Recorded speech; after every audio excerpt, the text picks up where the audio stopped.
Welcome to Focus SoCal. I'm Tanya McRae. The Trump administration has taken significant steps in recent months to dismantle diversity, equity, and inclusion initiatives across the federal government, academic institutions, and the private sector. DEI policies have been around since the Civil Rights Act of 1964 to ensure equitable opportunities for underrepresented groups. More recent DEI initiatives were implemented in 2020 after the murder of George Floyd in Minneapolis. Supporters say DEI eliminates systemic discrimination and bias, while many opponents argue DEI policies discriminate against white people and all hiring should be based solely on merit. Now, DEI initiatives and programs are being rolled back by a number of companies in fear of losing federal funding and contracts, but others are holding their ground. Focus SoCal spoke to leaders at one California nonprofit that's standing firm in its commitment to DEI. How we interact with our community members and how we do outreach, making sure we use data to target those groups that maybe need a little bit more resources.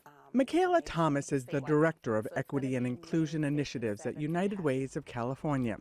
She oversees DEI policies and programs for the 28 United Way chapters across the state. Because it's all about inclusion and making sure we get some diverse perspectives there. United Way has served local communities for the past 137 years and has approximately 1,100 local chapters in the U.S. and a network of nearly 1,800 organizations in 35 countries. Their work revolves around ensuring that every individual in every community gets an equal opportunity to prosper. Mikela says having a DEI ethos that prioritizes racial and social justice and equity supports the organization's efforts to remove systemic barriers and foster inclusivity. Together, we work with all types of folks, different demographics, different socioeconomic statuses, beliefs, religions.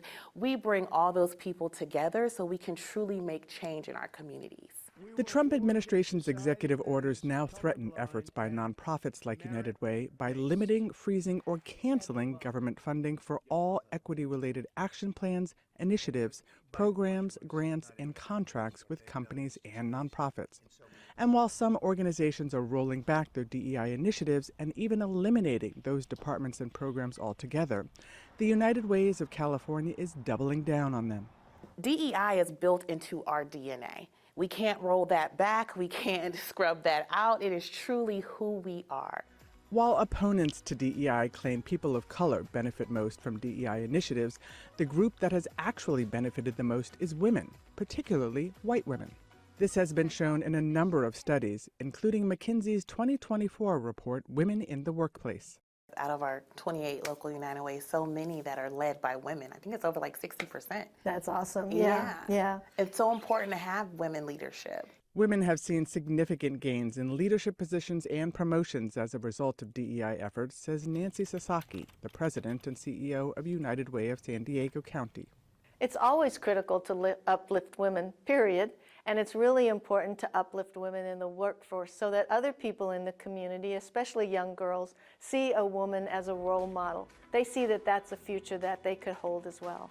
Welcome, everyone, to the first ever Women Uniting for Good conference. United Way focuses on a number of issues affecting women and girls, such as financial stability, educational opportunities, economic empowerment, and advocacy for better child care. In 2024, the United Way Worldwide Conference held a two-day event called United Women Uniting for Good in Baltimore, Maryland. It drew 217 nonprofit leaders and executives from 41 states and 5 countries.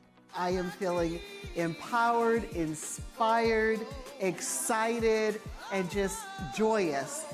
According to the League of Women Voters, some of the ways DEI initiatives and programs have improved women's opportunities and quality of life include opening admission and increasing opportunities at universities and corporations, getting women closer to equal pay and workplace representation, mentorship opportunities, leadership trainings, scholarships, and investment programs, and creating safer workplaces through anti-harassment programs and anti-discrimination policies.